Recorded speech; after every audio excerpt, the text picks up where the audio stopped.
Aušra Stankiuvienė, esu šio universiteto absolventė ir šiuo metu besidarbuojanti čia universitete. Dirbu aš su bakalauro studijų studentais ir teko dirbti su magistrantūros studijų studentais. Iš bakalauro studijų dėstau aš gaisrinę saugą, dėstau žmonių saugą ir ergonomiką, aplinkosaugą. Turėjome ergonomistus magistrantus, tai su jais dirbom petys į petį. Na, dabar šie metai, poilsio metai, magistrantūros studijų neturime. Bet pradžia vis tiek yra bakalauro studijos. Tai labai džiugu, dėkoju Jums už tai, kad leidote galimybę susipažinti su Jumis, su jaunaisiais inžinieriais. Ir, na ką, šiandien tema mano yra stresas valdomas, tu tai gali. Mes turime 4 tikslus. Pirmiausia, tai susipažinti, kas tai yra tas stresas, kokia jo samprata, kokios jo pasekmės, kokie požymiai, kaip tai identifikuoti, kaip padėti savo ir šalia esančiam žmogui. Turime išsiaiškinti, kaip valdyti tą stresą, nes tai yra kiekvieno asmens, kiekvieno individo pareiga savyje suvaldyti tą stresą. Kokiais būdais tą galima daryti, šiandien mes pasiaiškinsime. Ir paskutinis mūsų tikslas tai bus susipažinti su galimybėmis, tai yra su studijų programomis, kuriomis galima čia patekti į universitetą ir susilieti su mūsų bendruomenė. Na, ko gero, su stresu gyventi lengva ar sunku. Klausimas, ar galima apskritai be jo gyventi? Ko gero ne, nes kiekvienas mes vis daugiau ar mažiau papuolame į tą stresinę situaciją. Šiandien Jūs esate universitete, tai yra nauja patalpa Jums. Kai kas girdėjau, sakot jau, kad tai yra labirintas. Tai yra taip žinių labirintas. Ir jame vėlgi reikia taikyti streso valdymo metodus. Jeigu kalbėti apie sąvokas, tai daugelis sako, kad stresas tai yra psichologinės ir emocinės įtampos būsena. Kiti sako, kad stresas tai fizinė ir psichinė organizmo reakcija į slegiančias situacijas, kurios duoda mums kažkokį tai neigiamą poveikį. Kiti sako, stresas tai tiesiog neigiamas emocinis išgyvenimas.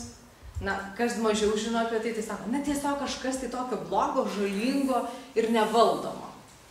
Na, jeigu pasižiūrėti iš mokslinės pusės, kas yra stresas, tai mes turime pradininką, kanadiečių gydytoją, mokslininką Hansą Selye. Jisai pirmasis ir pateikė tą terminą, kas yra stresas.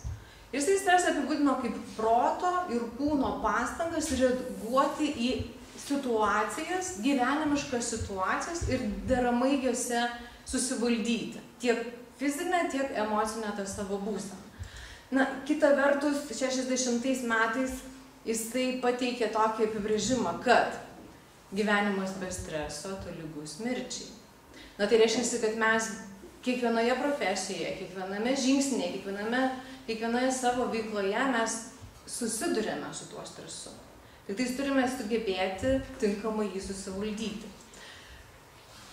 Jeigu kalbėti apie profesijas, nes Jūs esate šiandien būtent tam, kad sužinoti, tai kur sutinkamas stresas, tai būtent turime visą sąrašą profesijų, ugniagesiai, saugos darbuotojai, policininkai, gelbėjimo tarnybų specialistai, tai gali būti ir pedagogai, kurie irgi su žmonėmis, su aptarnaujamasis sektorius visas. Tas stresas yra neišvengiamas. Kodėl? Nes tai yra santykis žmogus ir žmogus. Žmogus tai yra aplinka, aplinka ir žmogus. Ir visa tai mus veikia, įtakoja, atsakomybė įtakoja, įsipareigojimas, noras padėti. Ir tas stresas yra, jisai neišvengiamas. Bet ne visas stresas yra blogas. Stresą mes galime suskirstyti į 2 tipus. Tai turime eustresą. Tai yra tas stresas, kuris mums padeda tobulėti, kuris mus skatina eiti į priekį, kuris mus ugdo ir brandina kaip asmenybės. Tai pavyzdžiai tokie paprasti, tai būtų įstojimas į universitetą. Yra tas stresas, bet jis mielas, malonus. Jisai skatina toliau lysti į žinių labirintą. Laimėjimas loterijoje. Tai stresas, bet jis malonus tas stresas. Kas toliau? Tai vėlgi pažinimas, tai vėl lendimas į žinių labirintą. Kitas dalykas, po to įsidarbinimo galimybės, tai vėlgi stresas, savęs savirealizacija, bet tai šis stresas mus brandina kaip asmenybės, eiti į priekį ir tobulėti. Kitas tai yra blogas stresas, tai būtų distresas. Ši situacija turi būti valdoma, kad mes neįeitume į šią būseną, nes stresinėje situacijoje buvimas, jeigu jisai užsitęsia ilgesnį laiką, mes nuolatos jaučiame nerimą, nuolatos esame suirzę, aplinka mus pradeda erzinti, nors iki toliai mes į tai nekreipiame dėmesio. Visą tame kontekste mes puolame į neigiamą stresą, į tą distresą. Na, kaip pavyzdžiai, tai galėtų būti, kad toks eina mąstymas, kad, na, aš negaliu, aš nuobodus, darbingumo neturiu, ai, man nereikia, man nepasiseks. Tokios mintis lanko, reiškia, jūs esate pakeliui į tą distresą. Ir šiuo momentu jūs turite sustoti ir subręsti kaip asmenybės ir savyje, na, ieškoti to valdymo mechanizmų. Kas toliau kaip daryti. Visiškai nemanykite, kad žmonės visi vienodai reaguoja į tą pačią situaciją. Visiškai visi skirtingai sureaguosime. Tai priklausys nuo mūsų patirties, tai priklausys nuo mūsų išsilavinimo, tai priklausys nuo mūsų netgi lyties, nuo mūsų patyrimo, nuo mūsų šeimos, kaip mes esame paruošti valdytis, kaip valdyti tą stresą. Todėl pagal reagavimo į stresą yra žmonės suskirstyti į 2 tipus. Na, vienas tipas jisai vadinamas A tipo žmogus, tai šiam tipui priklauso žmonės, kurie savyje visada kelia aukštus standartus, savyje kelia aukštus reikalavimus, siekia amžinai tobulybės. Tai nėra blogai, tai tiesiog situacija turi būti valdoma, kad mes iš streso nepereitume į distresą. Nes čia labai ta vieta yra itin jautri. Aha, nematote, štai. Kitas tipas yra B tipo žmonės. Tai jie daugiau yra prisitaikę laikėti žmonės. Jie reaguoja į situaciją adekvačiai, jie neskuba ir jiems stresas tai yra tuomet, kada jie yra spartinami laikė. Na, ar jau, kada, už 10 minučių, ar tu būsi jau pasiruošęs. Šie žmonės yra iš tiesų labai kantrūs. Jie palaipsniui eina. Ko gero radote save, jau prisiskyrėte mintimis, prie kuris esate. Pagal tai vėlgi jūs galite savyje susivokti, na, toliau kokius metodus jūs galėsite savo prisitaikyti. Jeigu pažiūrėti iš praktinės pusės apie stresą, na, tai mes jį galėtume palyginti su kibiro modeliu. Tai yra kokia situacija, kuomet mūsų atiduota energija, jinai neprisipildo taip greitai, kaip mes ją atiduodame. Na, tai reiškia, mes turime valdyti savyje išsklaidą. Mes turim tinkamai pailsėti, mes dirbame, ilsimės, dirbame, turime bendrauti, turime maloniai leisti laiką, bet tuo pačiu mes turime ir pasiekti rezultatą. Ir tenkintis tuo rezultatu, kuris yra. Nes, kai aš sakau, nėra kvailų klausimų, yra kvaili atsakymai. Tai šioje vietoje tas kibiro modelis, jūs jį visada prisiminkite ir laikykite savyje.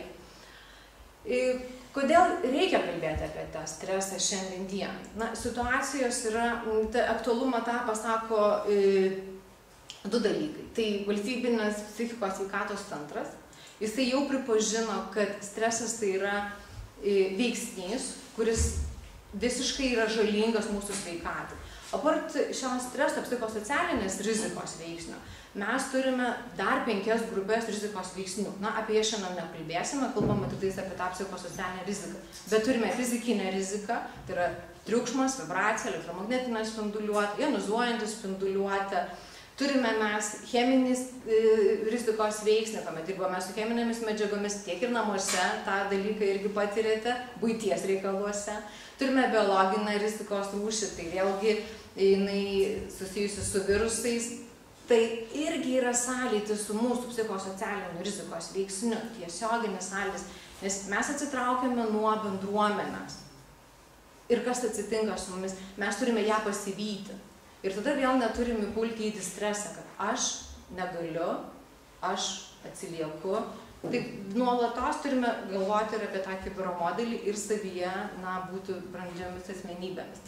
Kita vertus, svarbi žinia yra ta, kad visa Europa kalba apie streso valdymą. Streso valdymą ir darbinėje situacijoje, ir gyvenamoje situacijoje. Europa kalba, nes turi Europos saugos ir sveikatos agentūrą.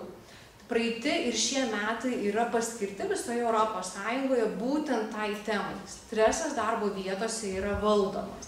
Jeigu pasižiūrėti iš statistikos, tai Europos Sąjungos šalių narių darbuotojai stresą kaip žalingą veiksnį, jie yra nurodę 32%. Su ta informacija galėsit susipažinti, čia priekyje atnešiau aš ataskaitas, prisiliesti šiek tiek prie jų, kam bus įdomu. Tai kalbėti apie tai tikrai yra svarbu. 32% nurodė, kad stresas iš tikrųjų yra žalingas veiksnys. Kaip jisai pasireiškia tas stresas, kaip jį galima identifikuoti, kokie veiksniai įtakoja, kad mes papuolame į tą stresą. Tai pirmas iš jų yra veiksniai susijęs su darbo užduotimi. Užduotis turi būti aiškiai apibrėžtos, turi būti įvykdomos per trumpą laiką, ko iš mūsų visuomet reikalauja tą atlikti. Taip. Gali įtakoti netinkamą darbo vietą. Aišku, veiksniai susijęs su darbuotojų vaidmenimis, neaiškiomis atsakomybėmis, neaiškiomis galbūt kompetencijos ribomis, ko gero turėčiau įvardinti. Taip. Tame irgi kitas veiksnys yra bendravimo veiksnys, atvirumas vienas kitam. Organizacijos struktūra ir mikroklimatas, kas ypatingai jautru yra šiandien dienai. Žmonės renkasi geriau geresnį mikroklimatą negu geresnį atlygį už darbą. Nes tas santykis savyje, vidinis santykis, jisai ir duoda tą vidinę, psichologinę, tą psichinę ramybę, kuomet mes galime dirbti atsipalaidavę, bet nereiškia, kad prastai. Taip. Ir aišku, labai svarbus veiksnys yra individualūs veiksniai. Tai yra, aišku, ekonominė situacija. Tai yra šeimos gali būti problemos, gali būti jūsų vidinės problemos, jūsų tiesiog pačių reagavimas į tą stresinę situaciją, kiek jūs sau leidžiate, nes žmogus į stresą papuola pats savyje jį užkūręs. Ir kitas svarbus dalykas yra laiko trūkumas. Tai kaip veiksnį Europos Sąjungoje laiko trūkumą Lietuvoje nurodė 16% darbuotojų, Norvegijoje, Suomijoje nurodė 74% darbuotojų. Dabar noriu Jūs pakviesti pasižvalgyti šitus rizikos veiksnius, kaip jie atrodo darbinėje aplinkoje ir pakviesti pasižiūrėti filmuką. Žiūrim? Žiūrim.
Na, vienas iš veiksnių yra laikas.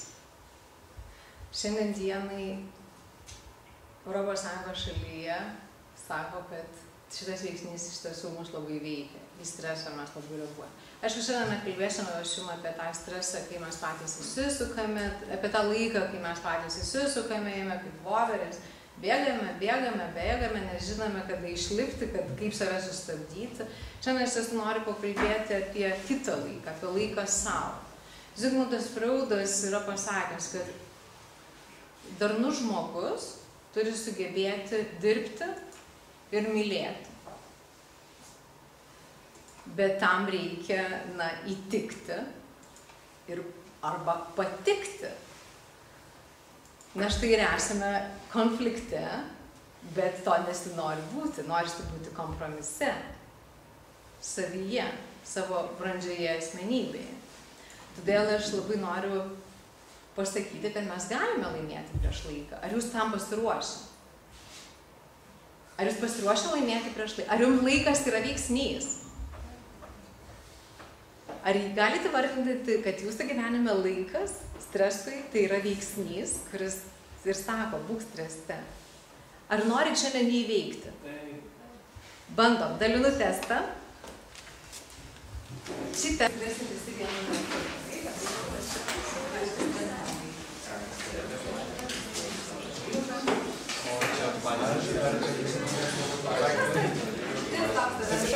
pasiruošę? Tai gal jūs tik laiką pažiūrėti.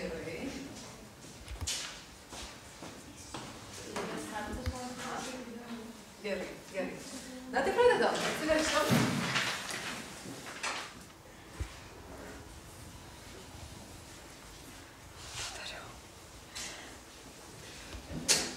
Dariau.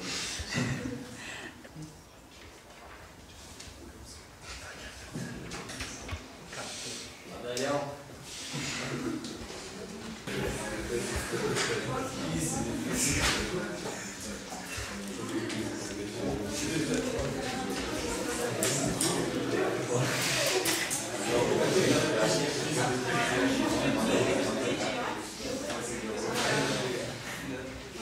Na, jau visi sugalvojat su laiku?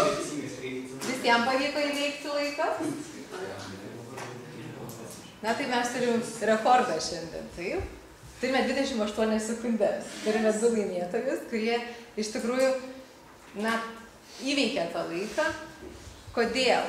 Nes visada reikia suprasti užduotį. Mes sakėm, rizikos veiksniai, streso rizikos veiksniais vienas iš tų užduotis.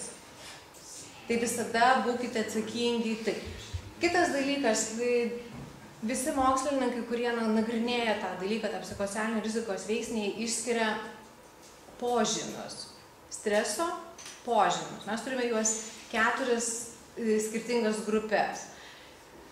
Ar patyrėte bent vieną iš šių, emocinę, tarkim, požymį?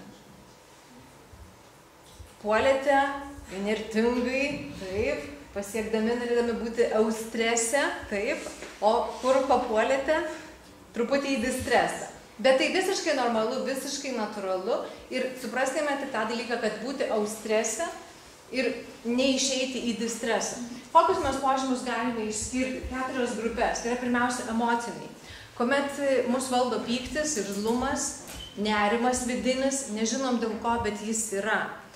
Turime kitą grupę požymių fiziologinių, kuomet mes jaučiame prakaitavimą, tiek kūno prakaitavimą, tiek delnų prakaitavimą, jaučiame šaltas rankas, kraujospūdis gali mums įtakoti, tai krenta, tai kyla, spengimas ausyse gali atsirasti.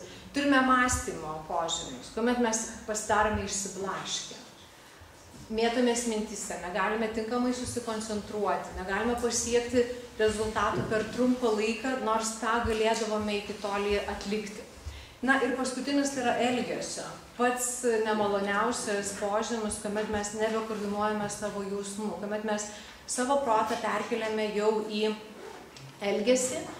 Ir šioje vietoje turime naujas streso formas. Tai yra smurtas, yra augimas, priekabiavimas ir šioje vietoje tiek tas priekabiavimas, tiek psichologinis priekabiavimas, tiek tas peraugantis į tą smurtą artimoje aplinkoje. Na, jeigu pastebėsite šios požymus savyje ar savo drauguose, tai supraskite, kad tikrai mums reikalinga yra pagalba ir mes privalome valdyti. Kadangi žinome požymus, tai mes tikrai galime suprasti kitas dalykas, kad stresas yra įvaldomas. Jį reikia taikyti tam tikras metodikas, tai sunkesnės, tai lengvesnės tas formas, bet suprasti reikia tai, kad nuo streso mes neturime bėgti, neturime nei su juo slėptis, nei nuo jos slėptis, mes tiesiog turime valdyti ir tinkamai išgyventi, būti savyje harmonijoje su savimi.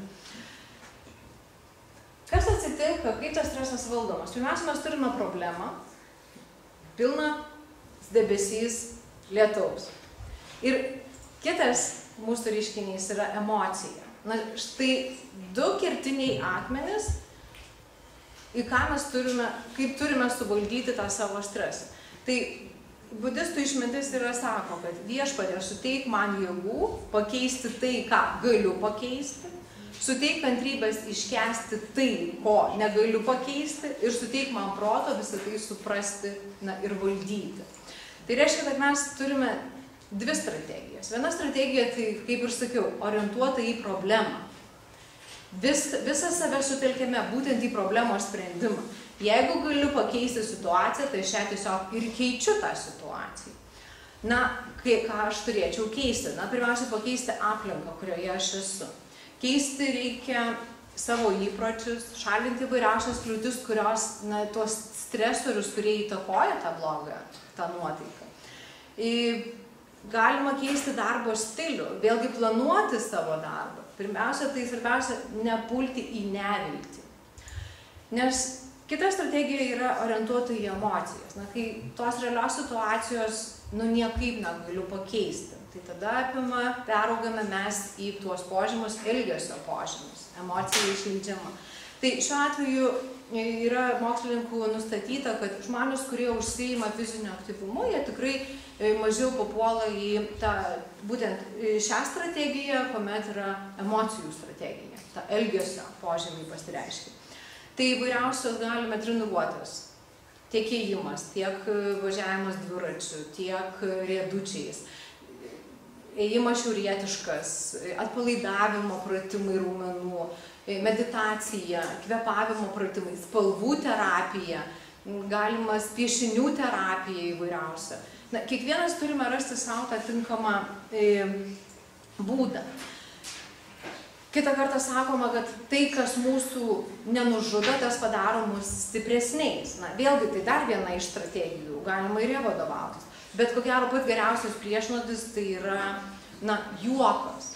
Nusiteikimas, tinkamas, teigiamos emocijos, valdymas ir į viską pasižiūrėti paprastai, kai yra sakoma toje dainoje, taip, don't worry, be happy, taip, visi ją puikiai žinote. Na tai iš tikrųjų galima pabandyti mes vieną iš šių strategijų, šypsena ir juokas, pasiruošę? Taip.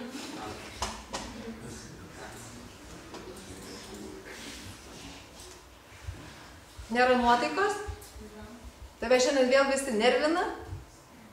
Nuo kalbėjimo telefonu tavo ausis parodonavo. Ir pirštai pavargo nuo laiškų rašymo.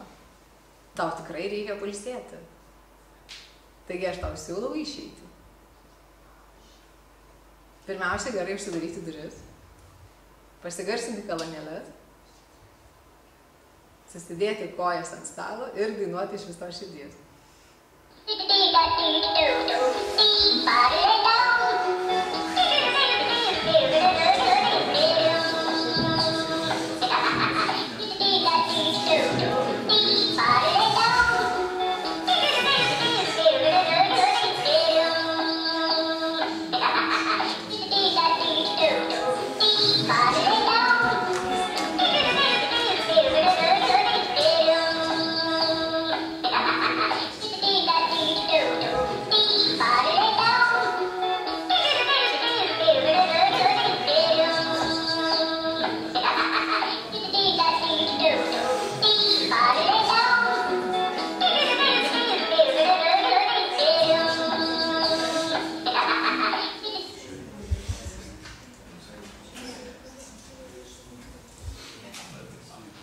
Na ką, pailsėjom, atsipūtam ir manau dabar yra laikas studijoms. Kiekvienas iš jūsų tai galite padaryti.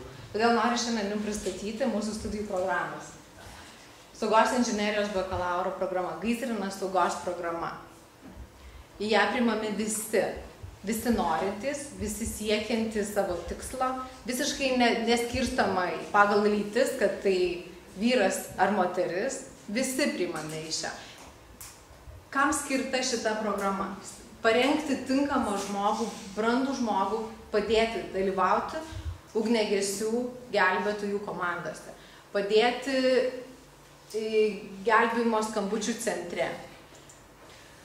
Ką galėsite daryti? Galėsite atpažinti, analizuoti ir vertinti procesus susijusius su gaisrinės saugos užtikrinimu, su gaisrinės saugos projektavimu.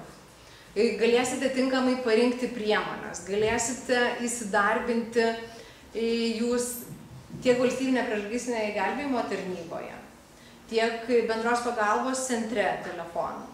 Tiek galėsite privačiame versle, valstybinėme sektoriuje projektuoti gaisrinės tiek užtvaras, galėsite vertinti statybinius projektus, kuriuose būtinai reikalingas gaisrinės saugos užtikrinimo programa.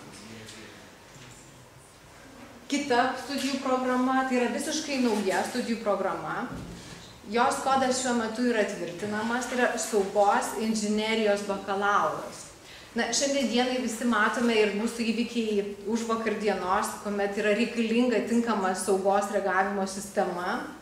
Taip, Vilniuje mes čia turėjom vieną nuotykį, visa Lietuva apie jį diskutuoja.